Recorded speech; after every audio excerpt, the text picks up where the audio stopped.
Hey everybody, it's Chris Jesty for round 3 of list covering goodness, I guess.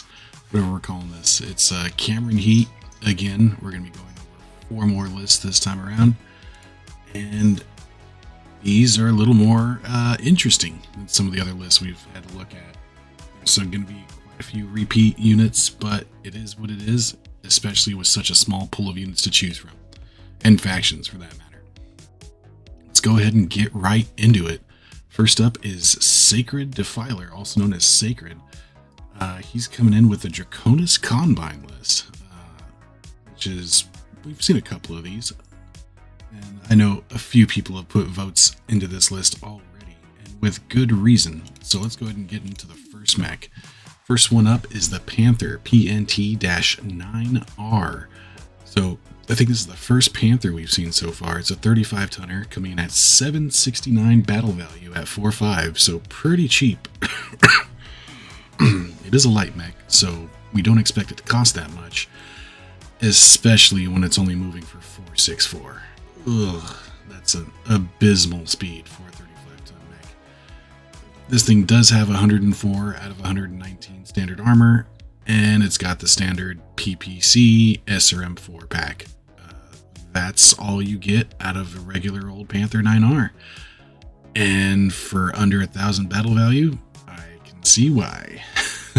You're not fast enough to stay alive. You've only got 100 points of armor, which isn't going to make you go the distance. You're not going to win any stand and deliver gunfights with anything bigger than you.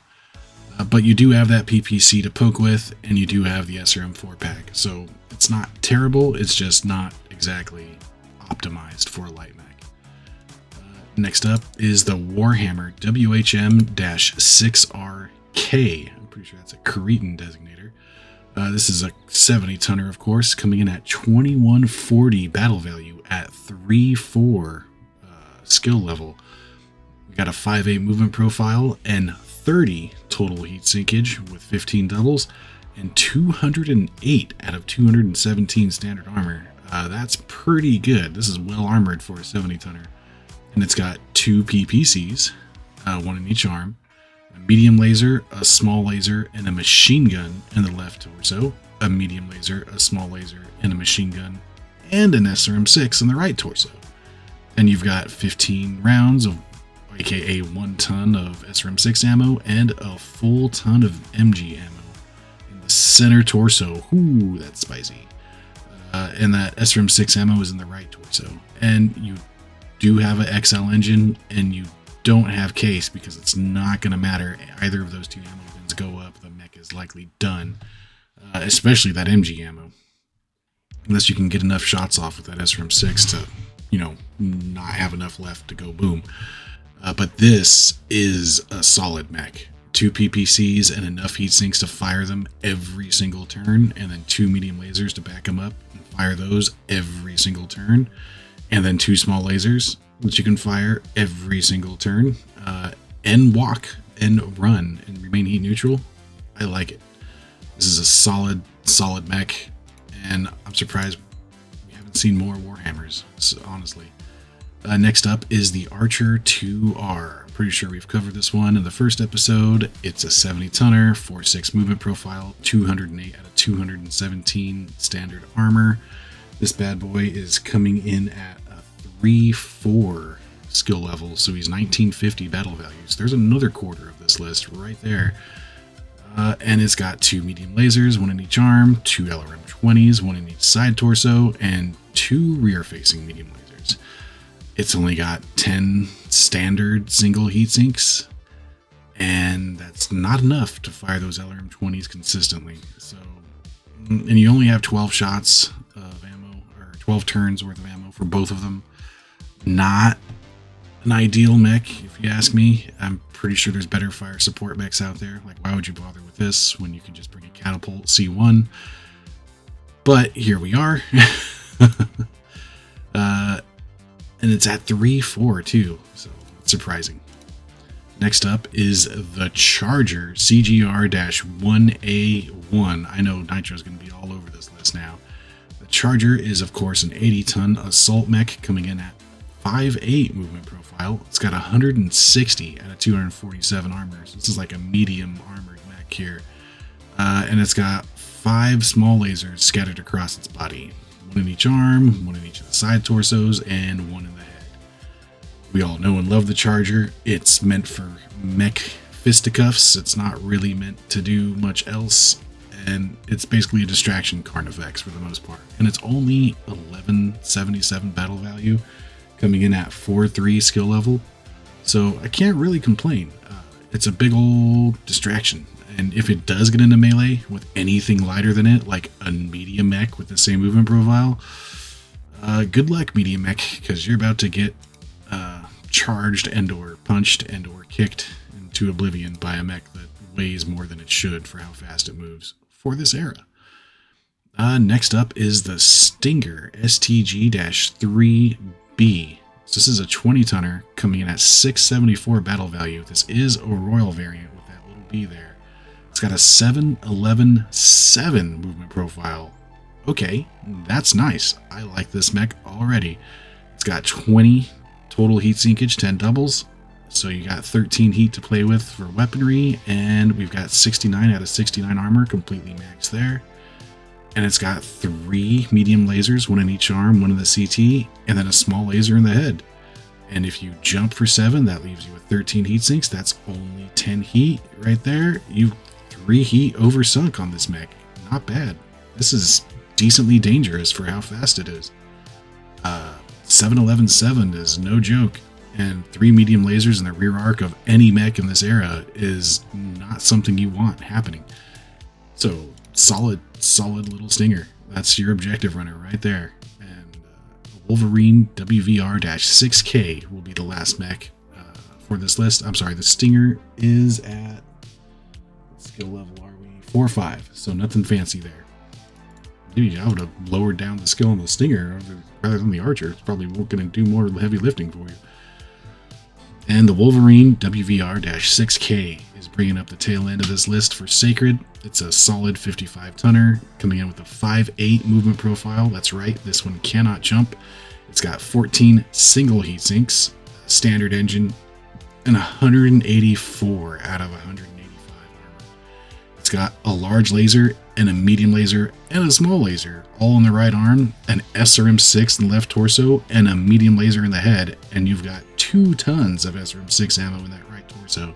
You could probably dump one at the start of the game and be alright, because each ton is 15 shots. This is a solid mech. You can only generate 2 heat for walking, you can't jump. With your large laser, that's 10, and you've got 4 more sinks left over to split between your SRM-6 and or your 2 medium lasers and drop the large laser depending on what range you're at. Not a bad mech. Definitely not. Well armored for how fast it is and its tonnage. I like it. Overall, the list is decently well balanced. You've got a little more in the poke and snipe than you do in the objective run and grab. The Panther, the Warhammer, the Archer are all going to be sitting back and poking away. The Charger is going to be running up the field with the Wolverine because they're both the 5'8 movement profile. And the Stinger is basically going to have to do all of the heavy objective lifting. And you don't even have a probe on here or an ECM to help out with some of those trickier objectives. So you will be struggling a little bit. And in fact, this list may get a couple of votes from me just because, or bids, I should say, just because it looks like it's going to be hard mode. I mean, you do have some good firepower, but objective running, on the other hand, is severely lacking with just that Stinger. At 7-11, I mean, we've seen a bunch of hovercraft already that are going to leave this thing in the dust. But that does it for Sacred's list. It's definitely solid. I may put some bids on it, though. So it's not quite as solid as some of the other ones I've seen, at least balance-wise.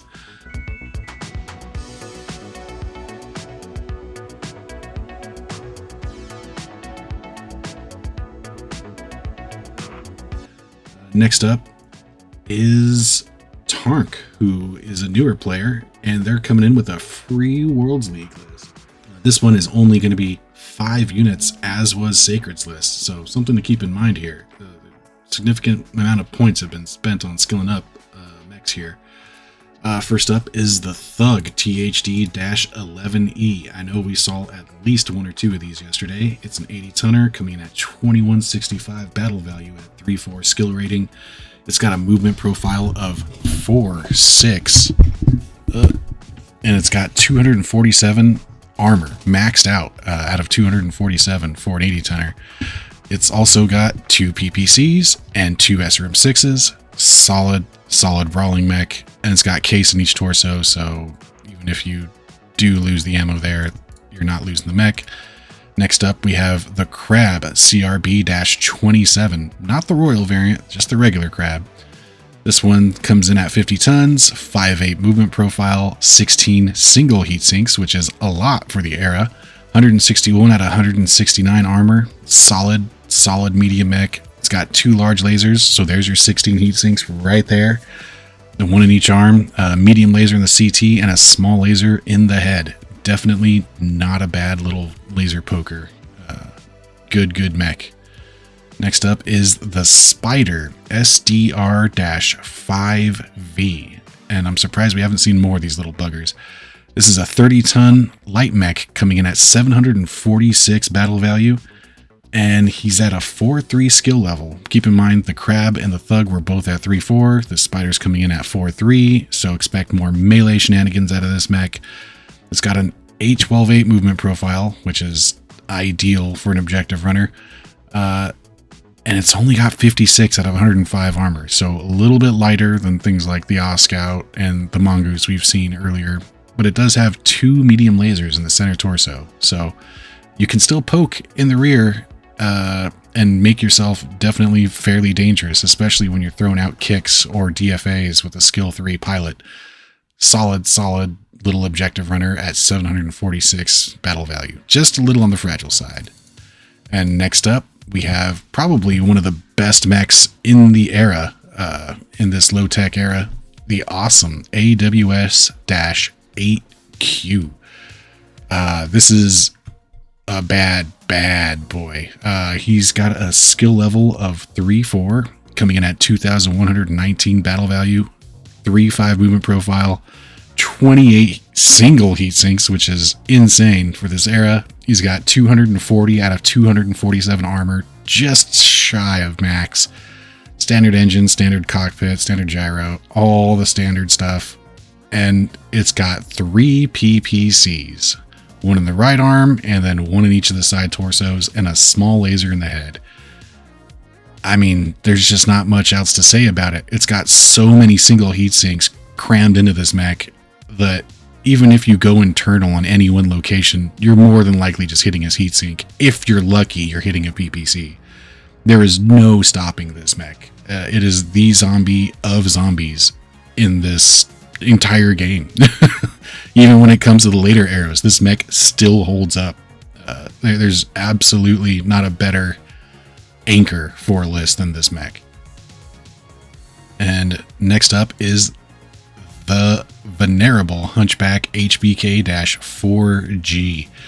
50 tonner coming in at 1374 battle value at 3/4 skill level, 4/6 movement profile, 160 out of 169 armor. Not badly armored, just not enough speed for me there. Of course, 2 medium lasers, 1 in each arm, AC-20 in the right torso, and a small laser in the head, and 10 turns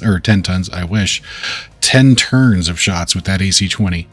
Not a bad mech, it's just not a good one. So this list overall is very skilled. Everything is 3/4 minimum, except for the Spider, which is 4/3, which is arguably better for it. And you're going to be hitting more often with those longer range shots, which is good because you have all those PPCs and the Awesome and the Thug and those large lasers on the Crab. The Spider is going to be doing fisticuffs and objective running for you, and the Hunchback is basically odd man out. He's not fast enough to get across the map in a hurry. He's running around at basically assault mech speeds or heavy mech speeds. So you're going to be hard pressed to get a lot out of this Hunchback. But I think the Awesome and Thug and the Crab kind of make up for it with them being skilled down to 3/4 and being such good heavily armored and hard to get rid of energy boats there, except for the Thug. The Thug does have ammo, but it has case, so even then you're still protected.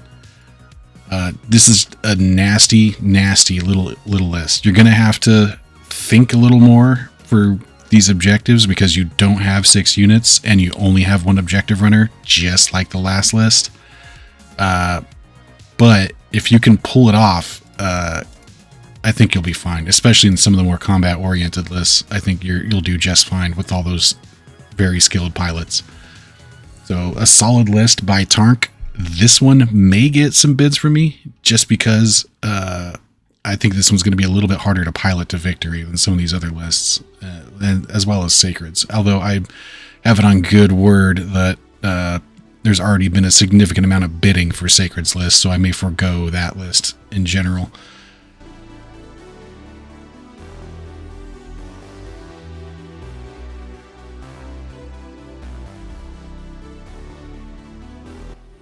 Next up, we have Lord Drakewater coming in with another Draconis Combine list. And what do you know? We've got a Thug 11E right at the top of the list again. What is it with the Thug and you Draconis players? It's a 80 tonner, of course, 4.6, 2 standard PPCs, 2 SRM6s. We literally just went over this 5 minutes ago. Solid anchor for mech. Next up is the Warhammer WHM-6R Little B. So this is the Royal variant of the Warhammer, coming in at 70 tons, 1889 battle value. I think this is at 3.4. Yeah, there we go. I was going to say this is kind of expensive for Warhammer. And it's got a 4.6 movement profile, and it's got 34 total heat sinkage, 17 doubles, and it's got 179 out of 217 armor. There we go. That's more like a Warhammer. That other one we saw, the RK, was a little more armored than I'm used to seeing them.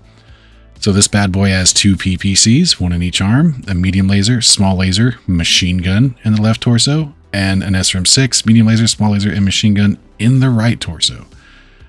The only difference I can see between this Royal variant and the standard is that this one's a little oversunk at 34 heat sinks, and it's got Artemis on the SRM6. Other than that, there's not really anything else that makes it Royal. There's no case here for that machine gun ammo, which is in the center torso still. Ugh. And the SRM6 ammo is still in the right torso. Other than the Cretan variant, that's it. That's the only difference, is the Artemis, I'm pretty sure. Let's take a look back at this one. Oh, this one's 5.8 with an XL engine and only 30 heat sinks. The B is 4.6, so it's significantly slower. And it doesn't have the XL engine, but it does have a little more heat sinkage. So there's your trade-off. It's not exact, but it's damn close. And if you really wanted 2 of almost the same exact mech, you could probably have ran them both. Although I don't think we're allowed to double up in this event, from what I recall. But yeah, definitely a solid gunline mech. Next up is the Sentinel STN-3L Little B. This is also coming in at 3.4 skill modifier at 1663 battle value. This is a 40 tonner at a 6.9 movement profile. I mean, that's okay, I guess. It's got 10 heat sinks, 134 out of 137 armor, so not bad. As armored as you're going to get at the 40-ton bracket. And, oh, there we go.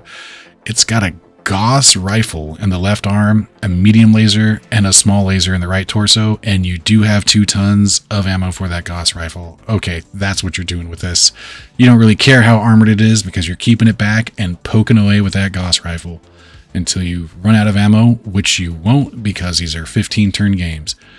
Definitely a solid little sniper. It's a little expensive considering what you get at 1663 battle value, but it is a Gauss rifle. There's something to be said about 15 damage in one location and the ability to head cap a mech from downtown.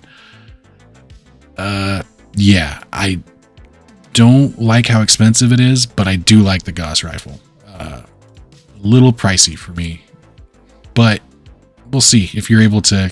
It is also decently quick at 6'9", so if you're able to finesse it, you can get a lot of worth out of that battle value that you spent on one Gauss rifle, essentially. Next up is the Spider SDR-5E, which we literally just went over in the last list. 30 tonner, 56 out of 105 armor, A12-8 movement profile, nice little backstabber, 2 medium lasers, and your hands free for fisticuffs. Not much to really elaborate on that. Good objective runner. Next up, we have the Beagle Hover Scout, a 15-ton vehicle coming in at 369 battle value. This thing is at 4/4 skill rating, and it's got a 12/18 hover movement profile. We may have covered this previously. It's got 53 armor, 13 in the front, 10 in the sides, 8 in the rear, and 12 in the turret. And it's got a small laser in the front arc, locked, and a medium laser and an active probe in the turret. You think you'd lock the active probe? Yeah, okay. I do recall this because I remember saying that before. Yeah, why do you have the probe in the turret when you could have the small laser in the turret and the probe locked to the front arc? Whatever. But yeah, definitely a solid objective runner. Nice and fast. Get you on those objectives nice and early. And bringing up the rear, but definitely not the least on this list, is the Dragon DRG-1N, a 60-tonner, coming in at skill rating 4/3. So he's planning to do some melee with this bad boy. It's got at 1350 battle value. He's got a 5/8 movement profile, which is decently quick for a 60-tonner. You see that on most medium mechs. And it's got 160 out of 201 armor. So it essentially is a medium mech with how armored it is, but it does have a medium laser in the left arm, an AC5 in the right arm, a medium laser rear mounted in the left torso, and an LRM-10 in the center torso. You've also got 2 tons of ammo for the AC5 and the LRM-10, so you're definitely ammoed up enough to go the distance for an MRC match, just with one of those tons of AC5 ammo. Hell, if you really wanted to, you could dump a ton of each of AC5 and LRM-10 ammo. I mean, you'd be 3 turns short on LRM-10 ammo, but so be it. At this point, survivability, because you have no case, is the name of the game. And if either of those ammo bins go up, the mech is probably just done. A decently quick, okay poking mech. I mean, the LRM-10 and the AC5 let you poke from afar, and you have 1 medium laser. So, I mean, there is no minimum on the AC5, but you do have the minimum on the LRM-10, so you don't really want to get into melee, because there goes basically half your damage right there. But, I mean, who cares when you're punching for a 60 tonners worth of damage, which is significant. I think it's 6 damage on punches and 12 damage on kicks. So not bad. I guess 12 damage kick definitely is worth the trade out for an LRM-10 shot. So yeah, definitely a solid list. The Thug and Warhammer and the Sentinel acting as a nice gun line there that you can spread out and cover a lot of areas. And then the Spider and the Beagle Hover Scout to go and run objectives, and then the Dragoon, or a Dragon, I should say, to run interference and be a nice little blocker for these 3 gunline mechs. Solid list. I like it. Draconis Combine coming up big with 2 good lists here.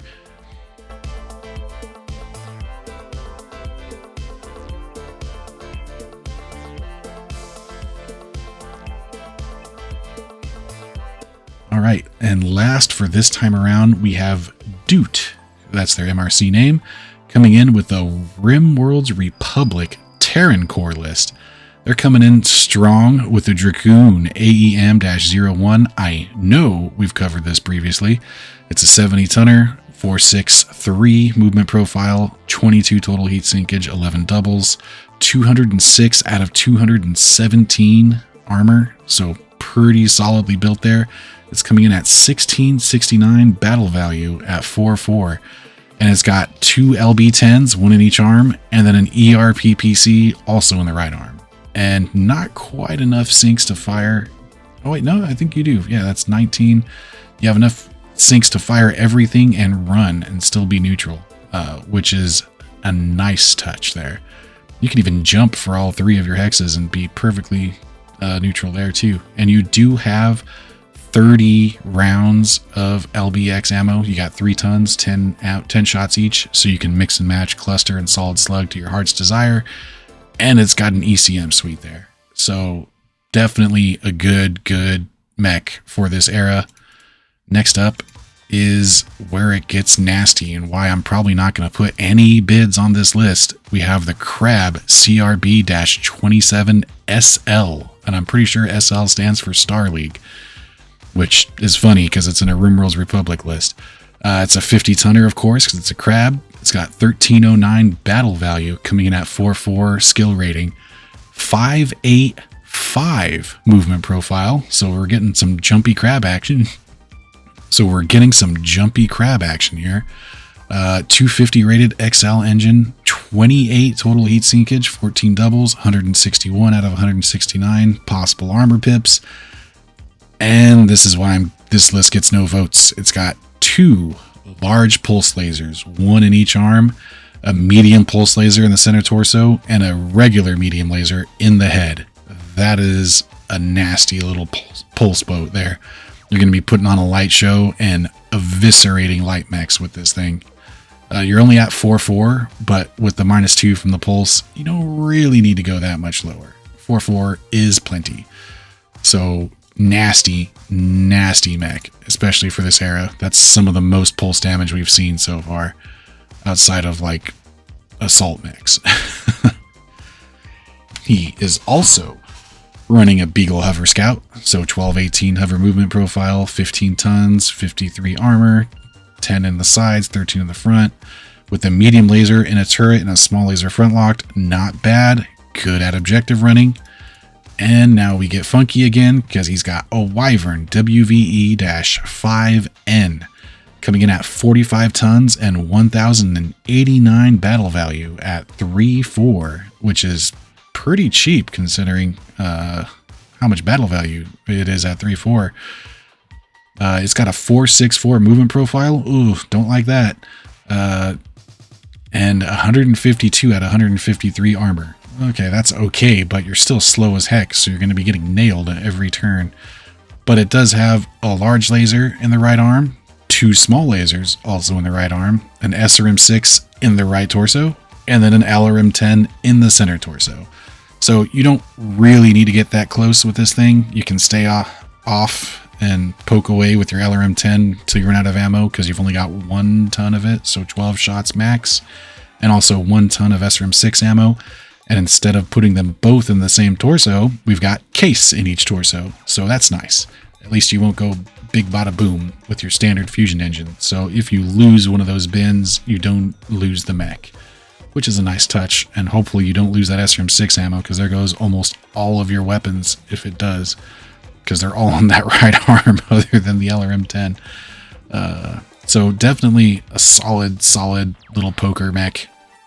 Pretty cheap considering what skill rating it's at. Remember, this is at 3.4 and you're just over 1,000 battle value.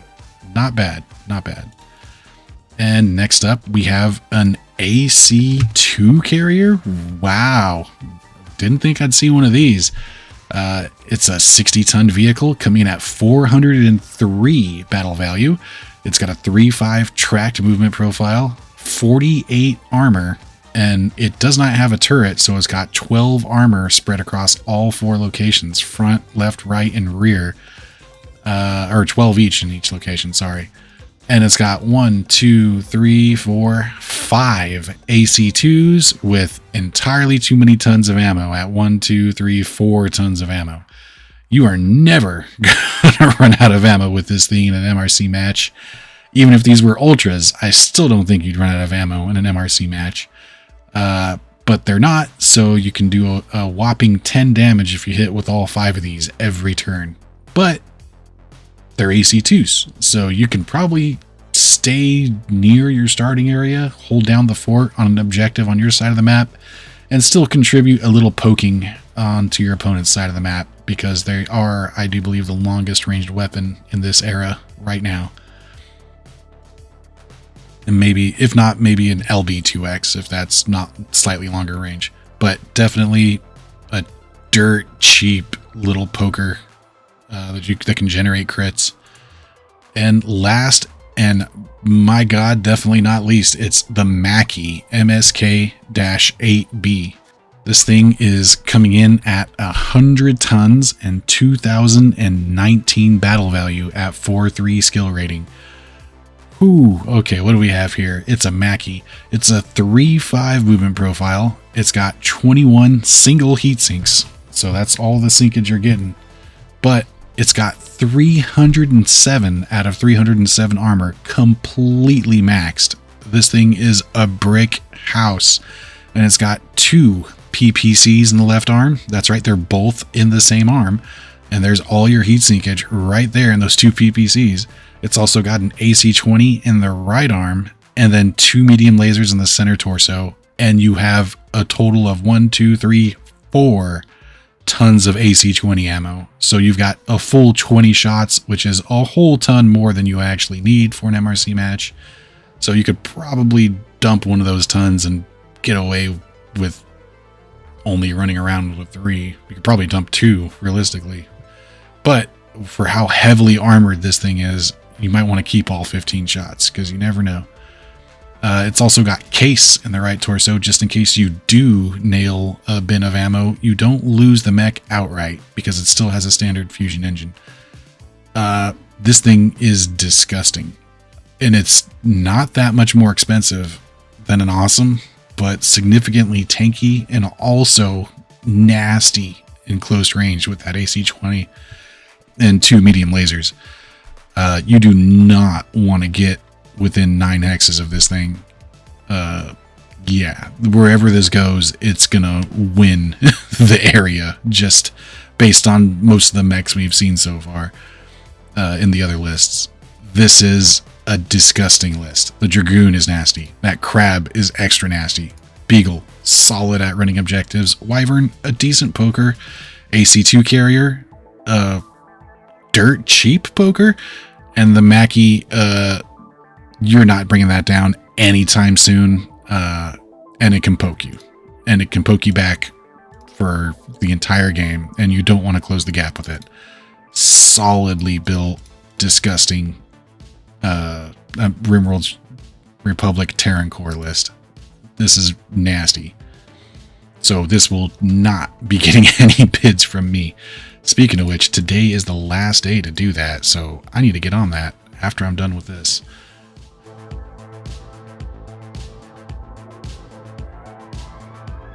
So let's do a quick recap of these lists real quick. Lord Drakewater. Oh, I'm sorry. This is Dute's list, not Lord Drakewater. Dute's Rimworld's Republic Terran Core list. Disgusting anchors between the Mackie and the Dragoon.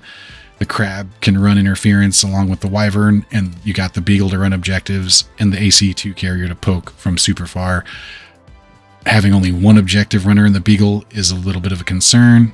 Next up, we have Lord Drakewater's list, which is a little more user-friendly because it's got 2 objective runners on the Spider and the Beagle Hover Scout. It's also got the Dragon to run interference for his 3-mech gun line of Thug, Warhammer, and Sentinel. These are all going to be sending out hate from very far away. And we also had Tarnk's list from the Free Worlds League. He's got another Thug 11E. Hey, what do you know? Popular mech. A regular Crab 27, solid mech. The one lone objective runner in the Spider, an awesome 8Q, and a Hunchback 4G, which is going to be the weak link of this list, if honestly. So I may put a bid on this one just because I don't see many people wanting to pilot that Hunchback. But the Awesome and the Thug are very solid mechs, as is the Crab and the Spider. So the other 4 kind of make up for the shortcomings of that Hunchback heavily. And then finally we started off with Sacred's list, a solid Draconis Combine list. He's got this Karita variant Wolverine, that disgusting little 7-11-7 jump stinger, with the 3 medium lasers. The Charger for as a distraction Carnifex. The Archer I'm not really sold on. The Warhammer 6RK, absolutely solid long range. And the Panther as, I guess, a token Karitan mech. I mean, you kind of have to bring one if you want to roleplay Karitan in this area. But yeah, it's still a good list. The Archer, as much as I don't like it, it can still bring a lot of hurt, especially at that 3-4 skill level. So overall, another solid list that won't be getting any bids from me. The only one I may bid on as of right now is Tarnk's Free Worlds League list that I've seen so far. And we're barely at, 12 lists covered, and we're not even through all 26, 25, because I can't bid on my own list. But I would cover it anyway at the very end once we get there. So, like I said earlier, bids are due today. I'm not going to finish this all 13 remaining lists today. That's just not going to happen. I don't have the time, and I won't have the time this weekend to do the other ones, so expect the other ones later next week sometime. I will finish up all the lists eventually, even if it takes me another week or two to get through the last 12 or 13 lists, however many are there. But that's it for today, and I'll see you guys in the next one. Have a good one.